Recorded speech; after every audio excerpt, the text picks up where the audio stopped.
Travis Roeder, one of our college football analysts, analyzes Baylor, but also so much more than that. Joins us, Craig Smoke, David Smoke, SicEm365 Radio, 365 Sports. Insider notes, he posted this yesterday in the Premium. Fall camp beginning to wind down. Travis, you were at practice, I think, Monday, or what was it, I guess, yesterday's Tuesday. And your thoughts, let's start with Matt Jones, because you wrote a feature about the possibility of how good he can be. Yeah, I mean, Matt is I was skeptical. I remember a kind of a two-beer-laden tweet I had during the Sugar Bowl when I said, do not move Matt Jones from outside linebacker. Keep him there. Because I know they've been kind of flirting with having him at inside linebacker for the past couple of seasons, but he's just been so good playing that jack outside linebacker position. But I had a chance to talk with Ron Roberts last week and, got his vision of what they see from Matt Jones playing that inside linebacker spot. And for any fans listening, anybody who followed the Big 12 last year, Matt Jones is going to be the replacement for Terrell Bernard. He's going to be playing that same position. And, I think it's kind of exciting because I think him and Terrell have pretty different skill sets. Both are really good pass rushers, but go about it in a different way. Matt Jones should actually be a lot better in pass coverage than Terrell was. Matt is just a much more fluid guy, better in the open space. But is he able to kind of harness that diabolical playing fast energy that made Terrell so good? I mean, Terrell, remember, was an undersized guy, not the most athletic guy, but he would pop the shoulder pads of a 300-pound offensive lineman, no problem. So I think the energy that Matt plays with is going to be crucial. But I think when we look towards the end of the season, we're going to see, Baylor's got another all Big 12 linebacker on their hands, and it's Matt Jones.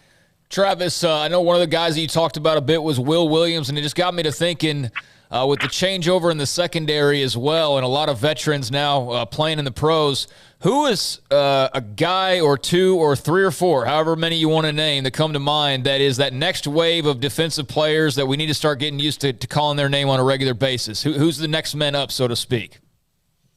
Well, I guess if we're specifically talking about, I think we've talked a lot about the defensive line this offseason, right? So I think a lot of those names are a little bit more known to fans and listeners. Apu Ika, obviously. Gabe Hall is another guy who could be a high draft pick if everything goes right for him this season. Jackson Player. We've talked about them quite a bit. I'm pretty out there in my belief. I talked about last time I was on with y'all that I think Al Walcott he's not Jalen Pitre, but I think he's the closest thing they have to another Jalen Pitre on this roster. I was looking at Jalen Petre's stats from last year, and they're kind of ridiculous. I mean, he had 15 tackles for loss, 3 sacks, 3 interceptions, 8 passes defended, a bunch of tackles. The dude was just a machine all over the field. He had 3 forced fumbles, 3 fumble recoveries. Mm-hmm. So I think if Al Walcott can get 70% of the way there, that is still a first or second team all Big 12 level player when you think about it. Obviously, 70% of the Big 12 defensive player of the year is getting pretty far. So I'm pretty high on him because I just think he plays, you need those playmaker instincts there. And a couple other guys I guess it's worth mentioning is I think, Devin Neal is a kid they actually flipped from Cincinnati a couple of years ago. This was obviously before he would have known that they would eventually be a Big 12 team. He's from up there in Kentucky, but I think he's probably one of the most physically talented and combines it with a real game intelligence, very cerebral player. And so I expect him to be, I've kind of said it, but I think by the time he leaves, which will probably be after the next season, so he has a couple years remaining, I think he's going to be the best Baylor safety that they've had in the past 10 or 15 years, and that's including guys like J.T. Woods. So I'm really looking forward to seeing what Devin Neal does this year. Travis, I saw the note, and it flashed in front of me, and probably with my concentration level, it just disappeared. But I do remember it. What did you say about A.J. McCarty and his miles per hour? Well, I initially said that he ran 28.8 miles per hour, which thankfully somebody caught that typo. That would be the fastest man in the history of the world. But it was actually 22.8, which is I think it was Jerry Hill's article. I know that, and I think he included in there that was the fastest GPS recording they'd ever had from a Baylor player since they started tracking those, which I have to imagine they've been doing that for at least 4 or 5 or 6 years now. And, it's funny. I think about, y'all remember when Chris Platt, nearly, I guess that would have been the go-ahead touchdown in the Big 12 title game back in 2019. And he got caught by that OU defensive back. And I think that was the fastest they had ever had a player run before. And he was running into the 22s. And that OU defensive back somehow broke 23 miles per hour to chase him down. And that was, I remember at the time, a lot of the stats people on Twitter or, the people who know that GPS stuff said that was the fastest they had ever recorded somebody running college or NFL, which is kind of crazy. And now we've got AJ apparently running basically nearly that fast in a scrimmage on Saturday. So I know that, earlier this offseason when y'all had me on and I talked about how high I am on this cornerback group, obviously not a lot of returning production, but AJ McCarty is not even slated to start right now. But like I said at the time, he tests like a first-round cornerback. I mean, he runs in the low 4.4s. And when you're running 22.8 miles per hour, that's pretty ridiculous. So a lot of talent for them to work with. I think if the coaching staff does well this season, then we'll be looking at a group that's totally fine, if not very good this year. Travis, a guy that I think you and I may have talked about in passing a little bit yesterday was Richard Reese, running back, true freshman. And you had made the comment to me that he's the most squirrel-like running back on the roster. How much have you actually paid attention to him and others in that running back group? And what are your thoughts on Richard Reese? I paid attention to him quite a bit, actually, because, I remember when Baylor first offered him. And a couple friends of mine were like, I don't see it with this kid. He's so small. And I kind of stuck my neck out there that I was like, look, this kid's going to be ready to play right from the get-go. And so I've kind of been on his bandwagon, since he committed. And he's a real interesting prospect because he's out of Belleville. Y'all would know what classification that is, but it's, it's not big. And, he ran in one of these, that's what's so fun about Texas high school football, and I'm sure part of what y'all love about it is that so many of these schools still run these old school power option, wing T style offenses, and he was in that system, but he really kind of showed a lot of the skills and attributes that you need to succeed in this offense, which is, really great acceleration, really great feet, and he just has a natural understanding for how to find the hole in the offensive line. He's just a guy who has that game sense that you really want for running backs. Like the last thing you want to see from a running back is a guy to where you can see that he's thinking a lot. And Reese has that ability that Squirrel has too, where he can operate at 100%, where he's really rocking it off at 100% from the moment he gets the ball, but he's still able to not run into the backs of his offensive linemen, but still hit the right spot. And I think that's really the number one trait you look for in a running back. And like you said, Craig, I call him Squirrel Light because he's not the pure athlete that Squirrel is, but, 99.99% of all humanity doesn't fit that description. But he's pretty dang close. And so I think it'll be fun to watch him. I think he's going to kind of be a third or a fourth running back this year, but if Squirrel or Tay are ever hurt, I think he's going to get a lot of carries. Travis, when you are good and you are at that level where Baylor was last year, and then you lose a lot of people, and everyone that I think was either drafted, undrafted, or whatever, are still a part of the NFL camps, even now, as they've cut down to 85. The question I have is when Alabama loses somebody, they just have 3 guys right behind him.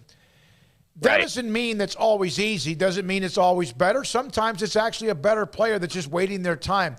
Where is Baylor, in your opinion, on refueling or replacing some of those that had all the catches, some of those that had all the carries, as far as, in your opinion, the players who are available now? That's a great question. And, I think what we come back to that I know we've talked about this all off season is the fact that Baylor is this really weird team this year where they bring back basically everyone on the front 7 of both sides of the ball. So that's, they bring back basically all their offensive linemen and their tight ends. And then on the defensive side of the ball, they bring back almost all of their defensive linemen and linebackers.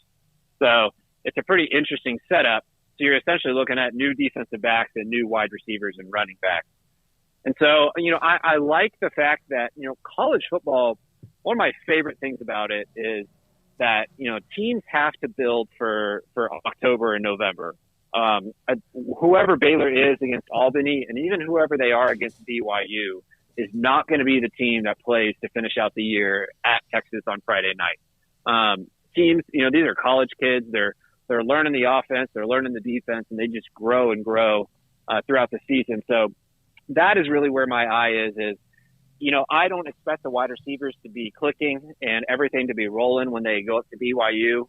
And so that'll be an interesting thing to watch in that game specifically. But I think what you really want to see is by game 6, 7, 8, to see where they're at. And that kind of tells you, okay, is this a full on, they don't have it this year, they're fully rebuilding, or was it just, okay, these kids needed some time to reload, right? Like it takes some time to get the ammo back in the, oh gosh, I should not have tried a gun analogy. I don't know guns well enough. Is it going to take them some time, or are they going to get there or not? So I think you just have to lean on the lines on both sides of the ball. And I keep coming back to last point here, defensively. Aranda and Roberts always have great defenses. And I understand there's some concern at corner and some concern at safety. But it's hard for me to believe that with probably the best defensive front that they've maybe ever had, that this is not one of their best defenses they produce. Yeah, I see the reason for why. They are loaded. And think about the playmakers they lost. That's and the experience, and that was why I asked the question, because sometimes you look at the, oh my God, and I understand, oh my God, but again, that is when I think you are on the verge of being sustainable, and then no matter who comes and goes, you're fine. Well, and one of the things I always come back to for 2017 Baylor, a prime lesson I think all of us learned that year is never be excited about true freshmen starting. Just absolutely never.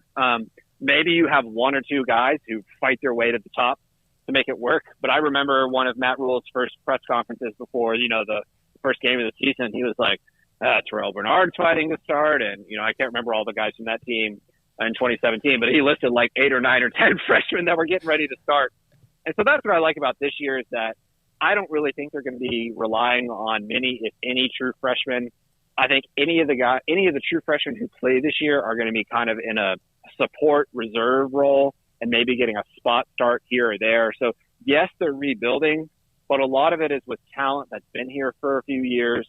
And so, yeah, you would expect an adjustment period, but it's not like they're counting on some kid who, was playing in 4A last year to be their lead guy this year. So, Travis, you obviously love football, and I could tell just when you're out at practice you love, especially, sitting over there or standing over there, seeing Jeff Grimes and him doing what he's doing. And we're kind of limited. Like, we can't walk over to every position group. So I was curious if you could saddle up, like, right on the hip of a particular position coach, and all practice you got to just sit there and be right in the middle of everything, listening to them go through what they go through. Who would you pick and why? Oh, it's got to be Grimes. Okay. Mateos is right there. And, there's a few of them that I've never just, what I'm talking about here, Craig, just by the geometry of the practice field. I'm never really close to Dallas Baker, so I'd be curious to see what it's like to be next to him and a couple of those other coaches. Juice has an absolutely amazing voice, like you can hear across the field. So I'm sure it'd be fun to be by Juice Johnson, the running back coach. But Grimes just has this, I put it in my notes. He doesn't say it every sentence, but every sentence has this air of like, hey, I'm telling you what to do, and I expect you to do it. And if you don't do it, it's your fault. Yeah. And that's not and he's not really being hard on kids, and you can tell. It's just like, I'm asking you to do this. This is the expectation. But he's able to, I think all great coaches have that they can toe the balance or toe the line there between they're not coming off too hard, but they're asking a lot of their kids. I mean, I think that's what players want. That's what extra kids want, is they want, they want responsibility to be thrust upon them, and they want to be able to meet the moment. And so I think that's what Grimes does. And obviously he just has an amazing voice. So I think it'd just be really fun to see, him, how he taps into that throughout a whole practice for keeping his kids motivated. And, I think we've talked about before, we'll see what happens with Jeff Grimes this off season, but that's part of a big reason why I expect him to be a big candidate for a big time head coaching job pretty soon, because not only is he a great schematic mind, but he has all of that kind of gravitas and leadership ability that you need to be a successful head coach. Yeah, we had that mixer, a couple of weeks ago, and I stood in front of him. I hope I didn't wasn't jaw drop, but just great to listen to him talk football, some of the stories he said about Zach Wilson. Big booming voice. Yeah, he's very confident, Yeah, I got a question. And he's a legit 6'4". Yeah. Oh, yeah, he's a big dude. Yeah, I had a sore neck the next morning. Hey, Travis, we know how talented Squirrel is. We know what you think of him and what he might be able to do, right. But the bottom line is your best ability is your availability. What happens? Are you still, he is someone that has battled that. And sometimes guys just do. Right. Your thoughts about if, in fact, he's not 100%, what does that mean to you? How much does that disappoint you?